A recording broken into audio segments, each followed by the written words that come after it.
Good morning, folks. Welcome to our webinar on retail payments tokenization in Canada. We're going to take a deep dive, specifically looking at who wins and who pays. So my name is Christy Christelis, President of TSI. I'll be the moderator for this webinar, and just a few housekeeping notes. The webinar will last for 45 minutes. There will be some time for Q&A, so we've timed the presentation accordingly. If you want to ask a question, you'll see the Q&A tab in the top left of the screen, and basically you type in your question through the chat window. All participants' mics are muted, so we won't have anybody talking other than myself and Mike, the presenter. We'll address questions at the end of the webinar, so you can feel free to lodge them at any stage, but we'll answer them once Mike is done with his presentation. So let's just look at the objectives for today. We're trying to answer three main questions. The first one is how does retail payments tokenization work in Canada from a business perspective? And how does it impact your organization as either an issuer, a merchant, or a payment processing business? And then most importantly, how should your organization proceed in looking at opportunities and challenges of tokenization in Canada? So looking at the key objective of this webinar is to provide a basis for your business to take the next steps in responding to the threats and opportunities of retail payments tokenization. So Mike will be presenting. I'll give you a little background on Mike. Some of you know him quite well. Mike Vasilenak is the lead analyst on this project. He's worked in the payments industry for well over 30 years. He's defined payment products and strategies and done a lot of work with the top-tier banks, merchants, card networks, and so on. He's a partner on this project through his company VCS Technologies, Inc.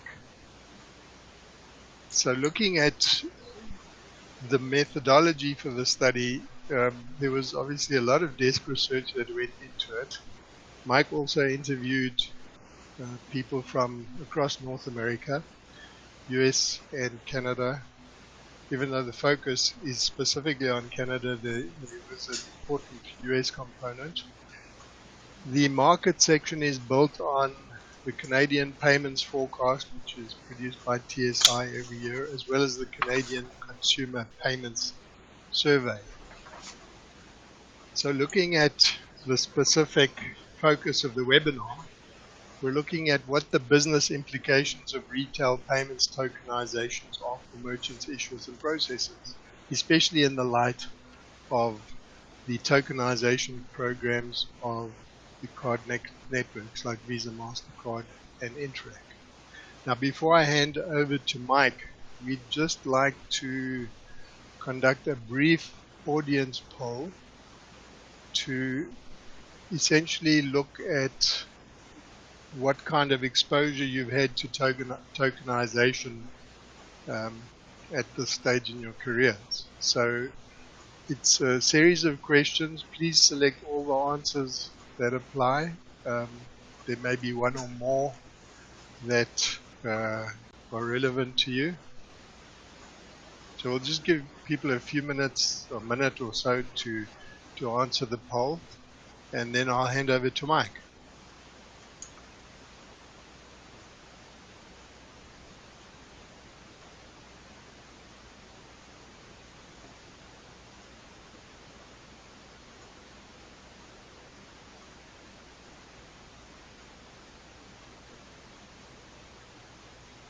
Okay, so thus far we can see about 50% of the people online have at least done some research into tokenization.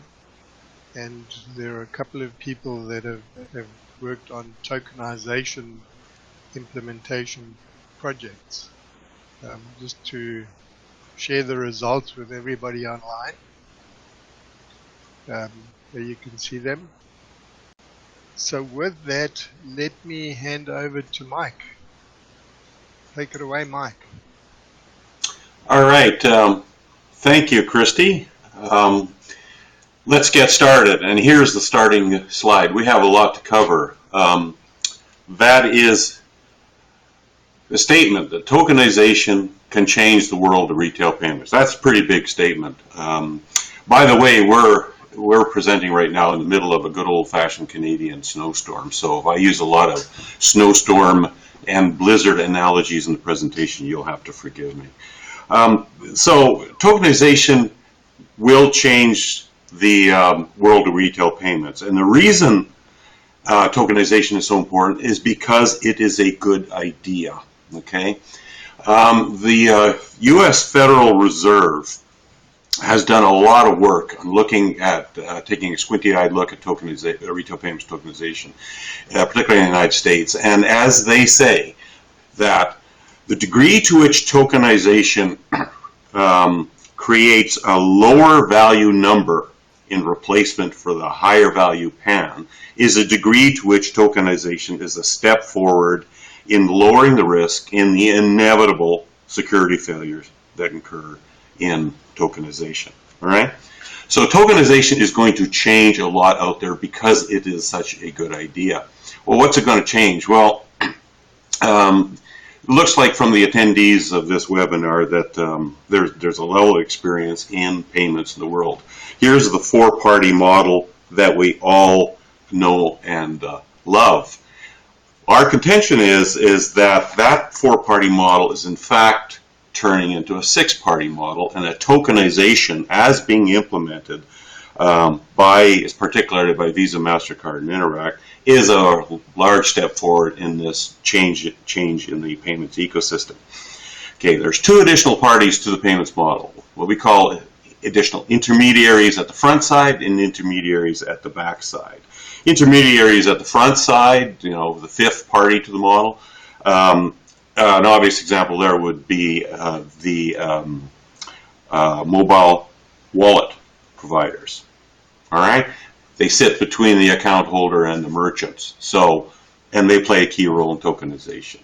An example of backside intermediaries, there's actually a long tradition of that, starting with various POS services, hubs, gateways, third-party fraud control services. There's a whole plethora of backside intermediaries. And the sixth party to this emerging model is the settlement networks themselves. In all three cases, Visa, MasterCard, and Interac, they have turned into for-profit corporations. The job of for-profit corporations is to make money for their shareholders. So therefore, the leveraging of their role into greater presence within the payments ecosystem is afoot. And by the way, just a side note, ISO 20022 is a significant vehicle for that enables the settlement side of the payment ecosystem to extend its functionality. All right. So tokenization is a prime example of how new players are inserting themselves into that payments ecosystem. And we're going to take a look at this from a business relationships and a business impacts point of view, particularly for legacy stakeholders in the system, such as merchants, processors, and issuers. Okay? But before I do that, let's talk about what tokens in the payments world in fact are. All right? The payment tokens are one example of a larger of tokens that are taking place within this world, right? At the top, you could structure tokens into a kind of a hierarchy of functions, all right? And at the top tier is what we're calling static root tokens, all right? If your payment credentials, your credit card number is substituted for a static token that resides within an iPhone secure element, and that static token is then used instead of the PAN repeatedly for transactions initiated by the cardholder through their iPhone, then that's a top-level Tier 1 static token. There are tiers of tokens. There can be multiple single-use or limited-use tokens provisioned underneath that static token that have limitations on their use. All right. This tiering of tokens, and theoretically you could have multiple tiers of tokens. There could be sub-tokens under sub-tokens. This tiering of tokens approach is reflected also in the Visa and MasterCard in particular tokenization programs, where they have very well developed systems for the accreditation of third parties as token service providers. The schemes also provide token service provision themselves, so perhaps third-party token service providers would provide a role underneath, or as a second tier underneath top-tier Visa and MasterCard token providers. We'll go into that in a little more detail in a minute, and it's also covered in a great deal more depth in the report that this webinar is based on. A couple of important points here. Tokens, as contemplated in particular by Visa, MasterCard, and Interac, can encompass more than just payment tokens. In fact, Visa rules now explicitly incorporate access control as a purpose for tokenization within their existing rules. Tokens for retail payments were initially also promoted through the EMVCo framework for tokenization. The EMVCo documents for retail payments tokenization is a framework, not a specification. All right, and that's important. It is a framework, and the concept is a shared token. That is to say, there's a standardization across networks, across the board, that allows the interoperability of tokens across multiple settlement schemes and networks. We're not there yet. We're not there yet. Visa, MasterCard, and Interac all have separate APIs and separate particular technical standards for the use of their tokens, acceptance of tokens issued against their credentials. So we're not there yet in terms of that shared token vision that EMVCo has. We're getting there. It's through a larger initiative called Remote Commerce. So the players to this stakeholders in this payment world need to keep track of that. There are smart and smarter tokens. A limited use token can be limited in its use by multiple parameters. Those parameters are referenced as domains. So you can have a pretty smart token. I mean, theoretically, you could have a token against a PAN that's only usable between 2 and 4 in the morning for certain merchant categories in California, so long as that credential has not spent more than $100 in the last four days. I'm just making that up, but there are smart tokens and there are even smarter tokens. All right, those limitations on those smart tokens begins to sound like fraud control, and we'll explain that in a little while. Now, finally, the one message I want to get across here is PCI does not necessarily go away under retail payments tokenization, and that's on 2 counts.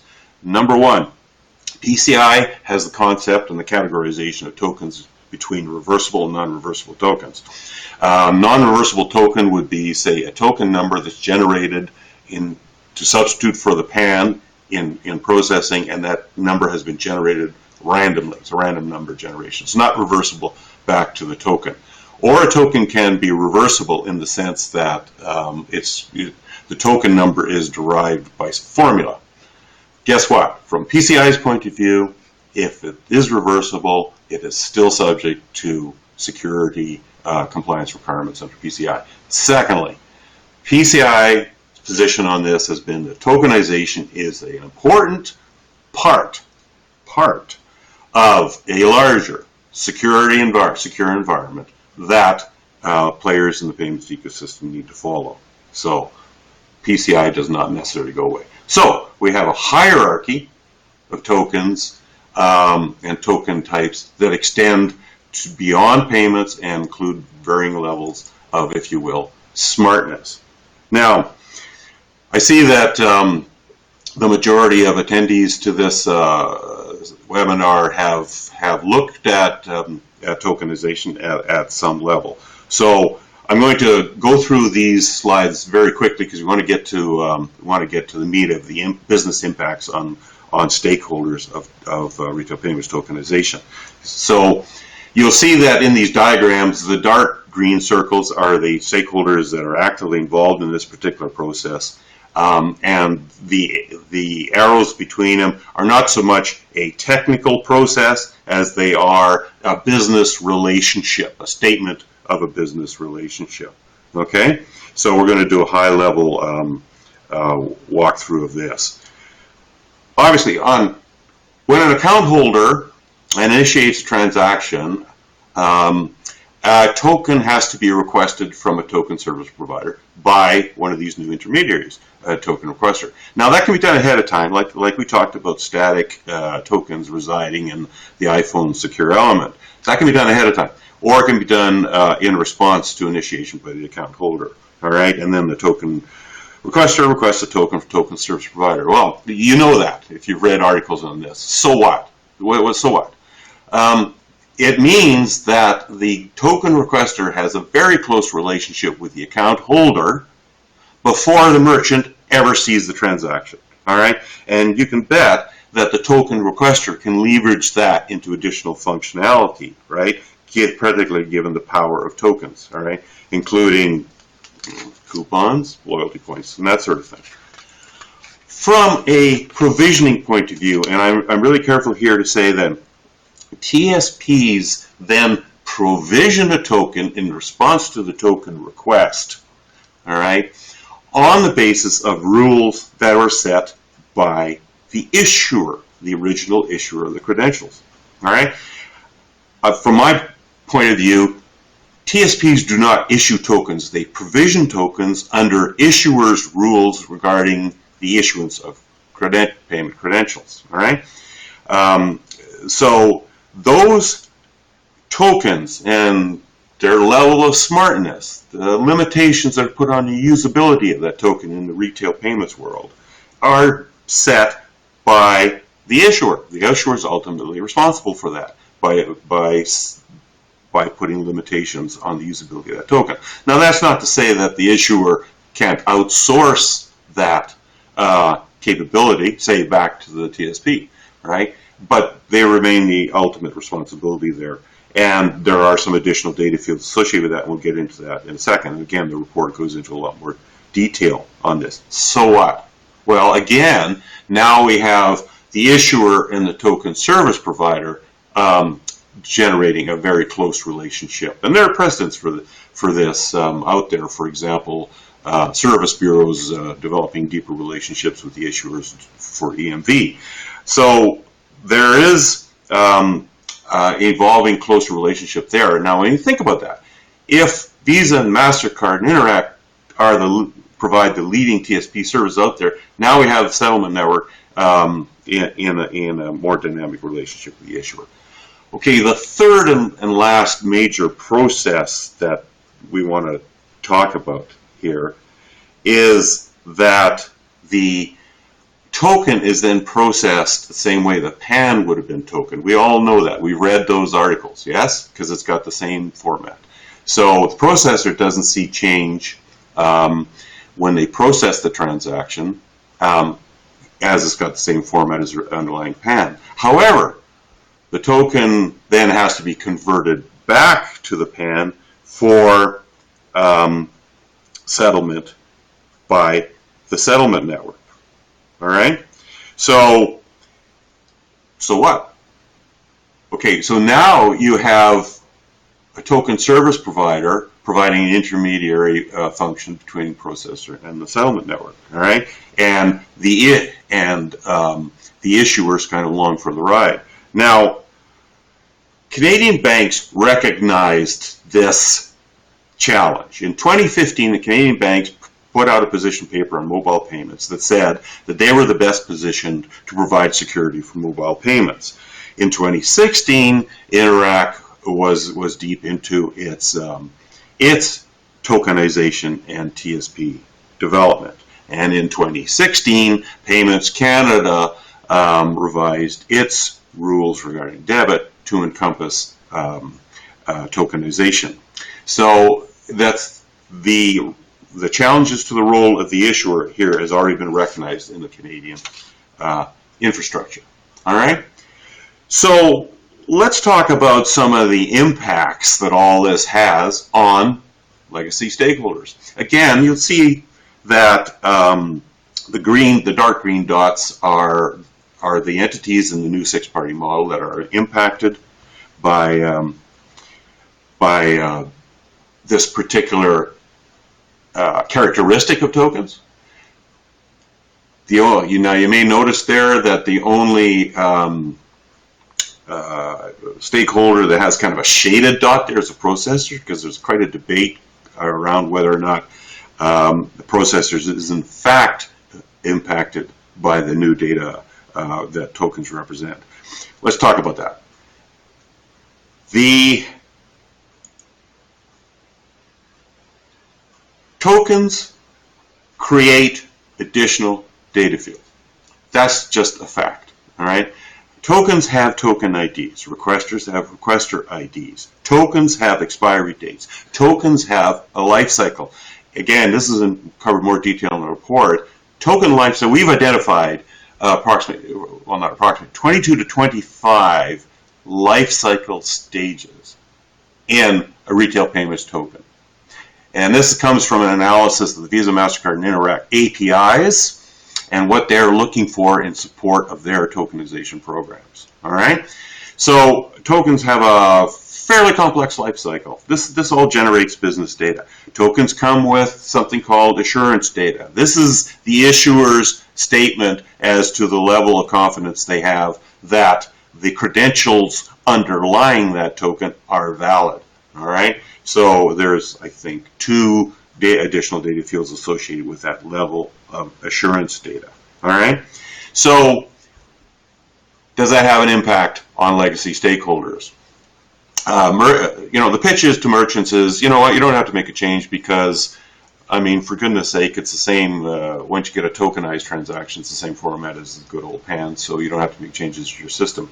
Well, yes and no. The degree to which the merchant has historically used the PAN as a customer identifier, such as for card on file accounts, right, is the degree to which they are in fact going to have to change their system, right, to get off the PAN. Change it to what? Well, EMVCo in the second version of their framework for tokenization identified the payment account reference, a identifier of a customer that goes across multiple tokens and across channels for the merchant. It's a good idea. The only thing is, the PAR is a different data format than a PAN. That's deliberate, so that systems don't confuse the two. But that also means that any merchant systems that depend on the data format of the PAN to track their overall customer relationship are going to have to change that system. All right?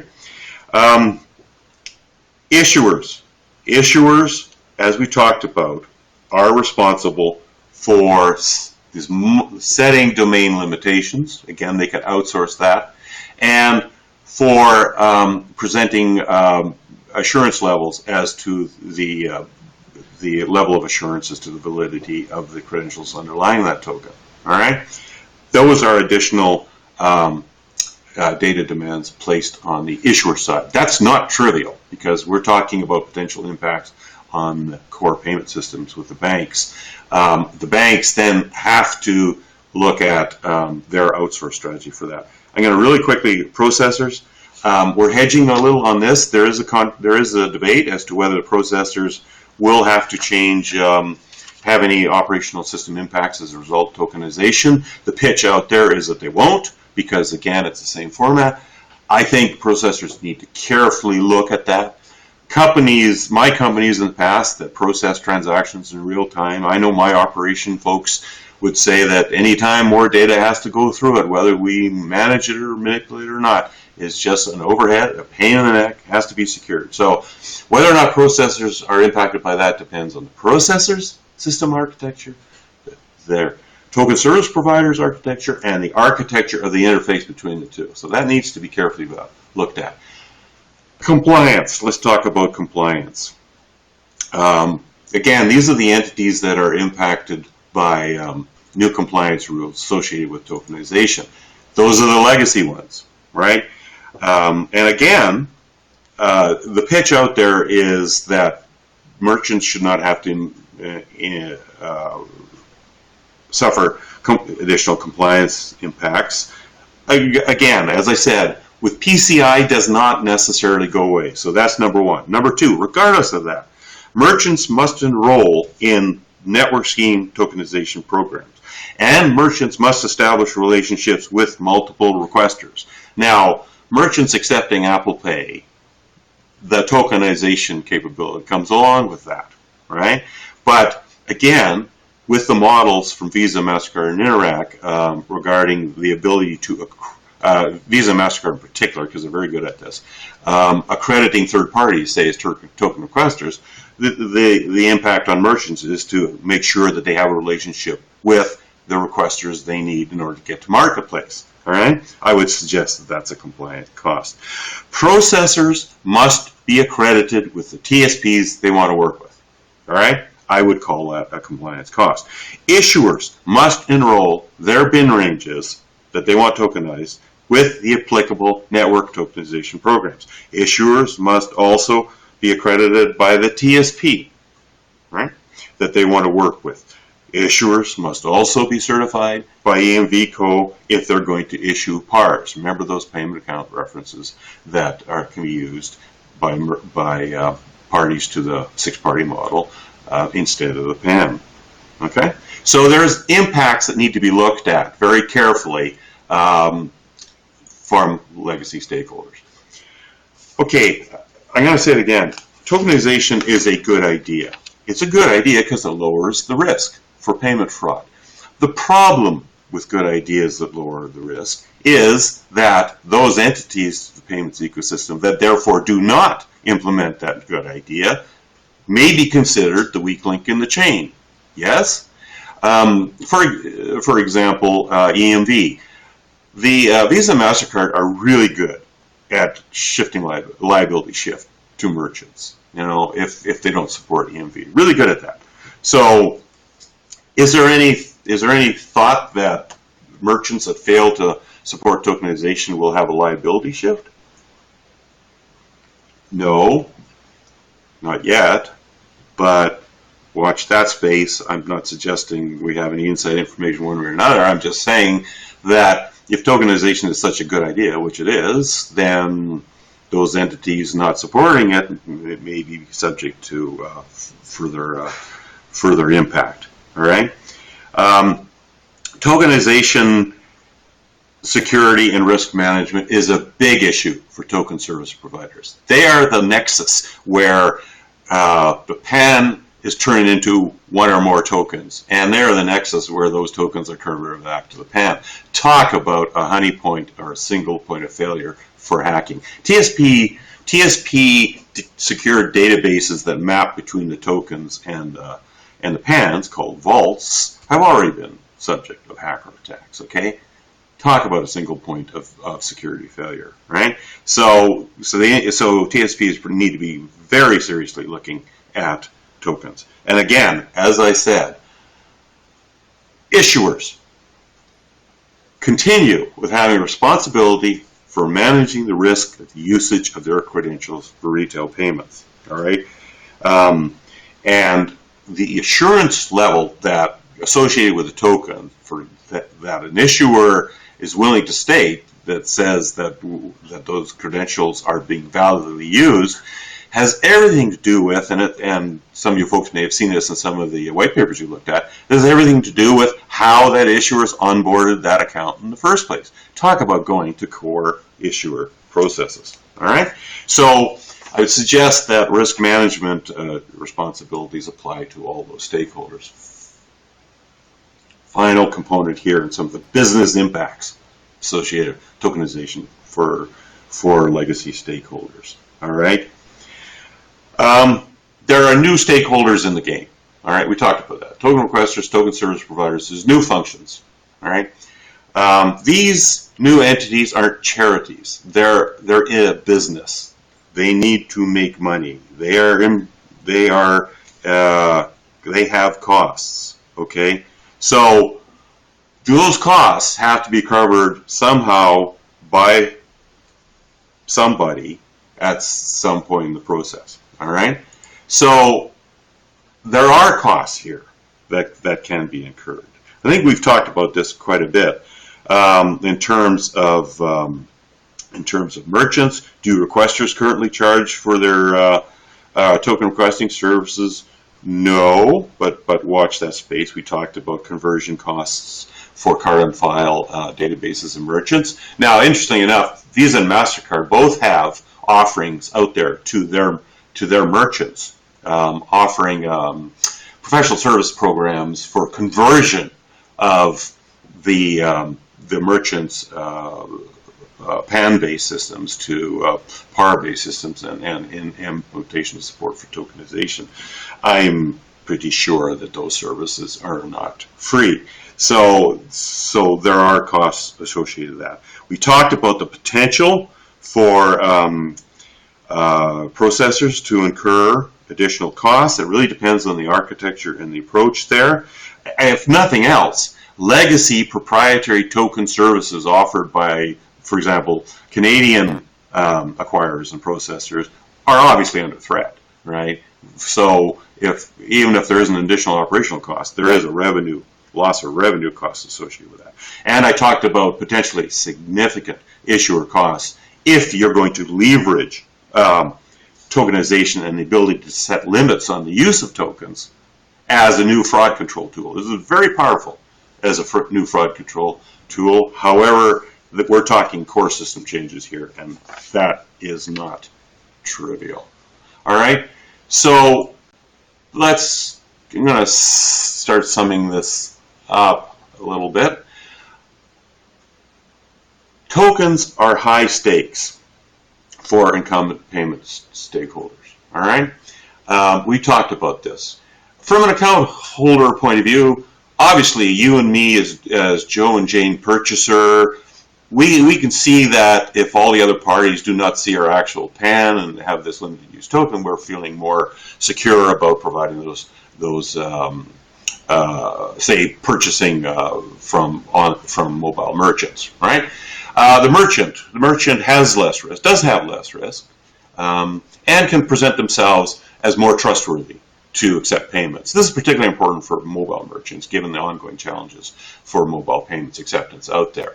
Processors do have less risk and can leverage tokenization into more services, particularly if they become TSPs themselves. There's a lot of iterations as to how services can be provided here. The report goes into a lot more detail on that. But processors are already leveraging their ability, their TSP services, because as they become TSPs, into more services for merchants. If the issuers don't want to use tokens for fraud, for enhanced fraud management, well, processors, the number of processors are willing to do that by leveraging their TSP capability out there. So fraud management, enhanced fraud management, and analytics, okay, enhanced analytics for their merchant customers are two of the key offerings from processors. Issuers win big in tokenization at a strategic level, all right? Issuers take back control of their PAN, all right? The PAN belongs to the issuers. I mean, just read the back of your credit card, right? It says so, right? And the only reason the PAN is out there all over in the wild is because it got printed on physical cards when credit cards first came out and that sort of thing. What issuers are doing is taking back that PAN under their control and ensuring that what's flying around there are proxies to the PAN, not the PAN itself. That's a significant strategic win, all right? And I think we have shown here that the settlement networks themselves, as for-profit corporations, are extending their reach into the payments ecosystem, all right? Particularly through the implementation of their own TSP programs. There are, we talked about legacy stakeholders in the system, merchants, processors, issuers. It was a kind of a recurring theme, yeah, disintermediation and costs. There is threats of disintermediation, excuse me, unless you take a proactive role in retail payments tokenization, and we would suggest you have to very carefully look at costs, right? There is some challenges around the end market. What's the end market we're talking about here? Well, the consumer, all right? Now, again, I'm going to reference Federal Reserve of the United States in their reports here, and we analyzed their materials and had discussions with Federal Reserve as part of and that shows up in the report again. And their contention is pretty clear that in order for tokenization to be ready for prime time, that's their phrase, in fact, it's the title of one of their reports, then there has to be some level of understanding of what tokenization is by the end consumer. And the degree of that understanding is a point of contention. Does Jane and Joe Blow purchaser need to understand what tokens are? Well, maybe, maybe not, but there has to be some level of acceptance there, all right? And given that we have identified through the statistically valid national market survey that was conducted as part of this research and is reported on in detail in the report, is that there actually shows up particular target segments, early adopter segments, that given this need for a certain level of understanding and acceptance of the value proposition tokenization may be the best targets for positioning yourself out there, particularly if you're a merchant and say, well, I'm trustworthy and you can do this because this is important to you. And those segments are kind of surprising as to who they are. And again, this goes into quite a bit more detail in the report. All right, so I'm going to start summarizing here. Questions to ask. If you're a legacy stakeholder in this new 6-party payments model, where tokenization is impacting this, is impacting the entire environment, sort of like a massive Canadian winter storm. There, I finally got a storm analogy into the presentation. Then there are some questions you need to look at, right? And I've been in payments for over 30 years. All right, I've seen a lot of technologies come and go, a lot of great ideas come and go. Payments tokenization is a good idea, right? But many times, there's new payment technologies come along as a technology looking for a problem, all right? From your organization point of view, does tokenization, a true understanding of what tokenization does, solve your problem? Does your client base have a security issue regarding your access to their PAN, all right? You have to ask some hard questions there. Does tokenization fit within your product and service strategy? It is a very powerful tool, all right? And if it's not used by your organization, it will be used by some other organization, some other party, the 6-party model, right? Do you want to leverage this? Does it fit with your strategy? What are the true costs? I think a lot of the pitch out there by vendors and the networks is stuff about, well, it's not going to cost you anything. This is just really great. I really think this needs to be looked at very carefully. There are hard and soft benefits associated with this. Yes, you can leverage this into additional services. I think processors in particular need to be looking at that, as do merchants. And then there are soft benefits, reputational risk. You can present yourself as more trustworthy. So you got to look at those benefits. And then what are the options? So let's talk about it really quickly, some of these options. Again, this has gone into more detail in the report, but there are options, all right? The networks have established their own TSP services. That doesn't mean issuers can't be TSPs, processors can't be TSPs, or a combination of that, right? The processors, like I said, can be TSPs. The issuers can be TSPs. Merchants can become requesters. I'm not sure there's any reason why a TSP can't become a requester. There are a bunch of permutations, combinations there, a lot of options available, particularly under the Visa and MasterCard, what I call semi-open accreditation schemes, where they're willing to accredit you as a requester and as a TSP, even though as a TSP you're going to compete with their TSP, right? That still leaves open options for services. And as a final slide here, in conclusion, I hope that this is bringing across some additional points here. Technology of retail payments tokenization is rapidly evolving. Now, one thing I didn't cover here is tokens V2, right? Tokens are evolving into much more robust tools. A token, I'll give you just one hint. Tokens do not necessarily have to be associated with a single payment credential. They can be associated with multiple payment credentials in a pooled token. How's that for an interesting development, all right? So there's a lot of rapid involvement in tokens, right? Retail payments tokenization is a good idea.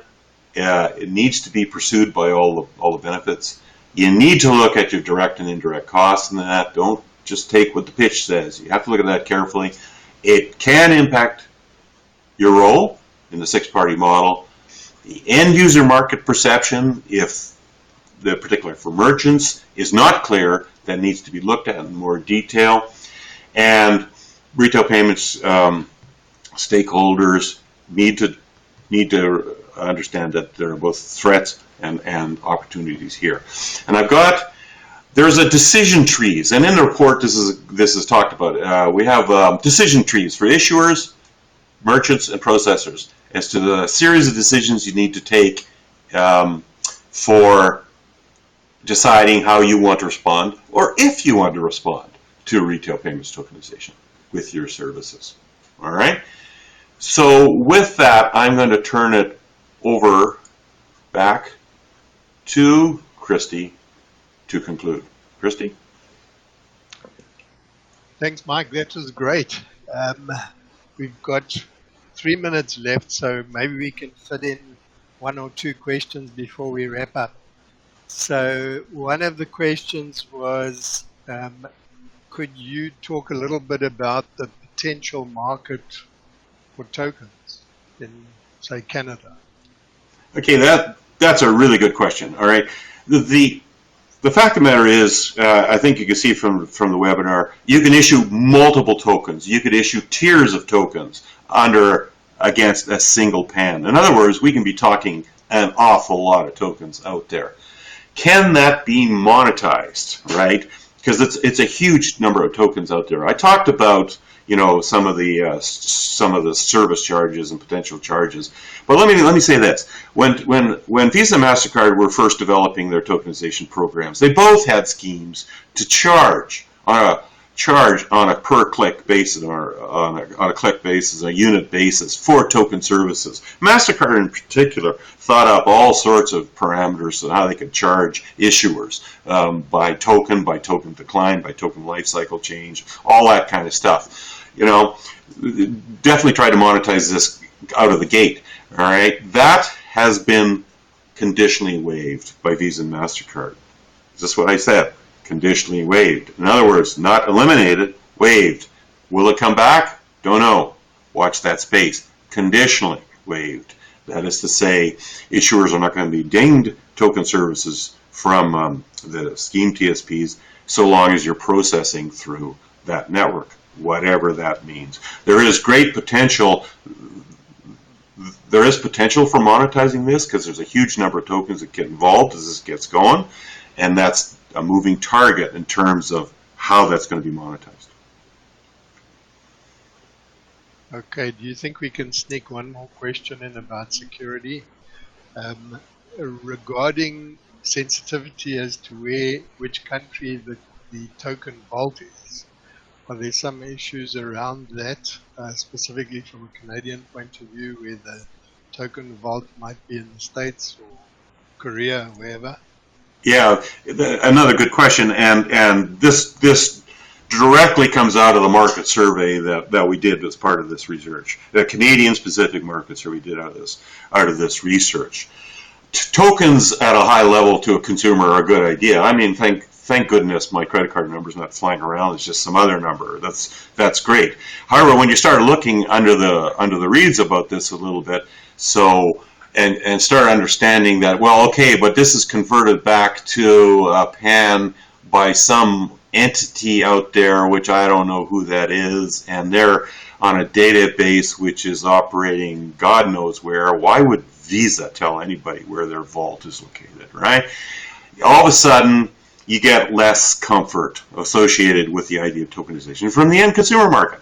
Canadian banks took the position that they're best suited to provide tokenization security. Canadian banks, as confirmed in our survey, are also the most trusted of the stakeholders in terms of providing tokenization services. How can that be leveraged from Canadian banks' point of view, right? And God forbid social media should be offering TSP services given their level of trust. So it's an important question that the stakeholders need to look at, and again, the report covers that in more detail. Okay, I think that's pretty much all we have time for. Thank you to everybody for attending. On the screen you will see a cover picture of the report, and there's a URL where you can find out more information. We've got our contact details there. Please do reach out if you have any specific questions. You will be getting a copy of the slides and access to the presentation offline after the presentation is done. So thank you all for attending, and with that we'll bid you adieu.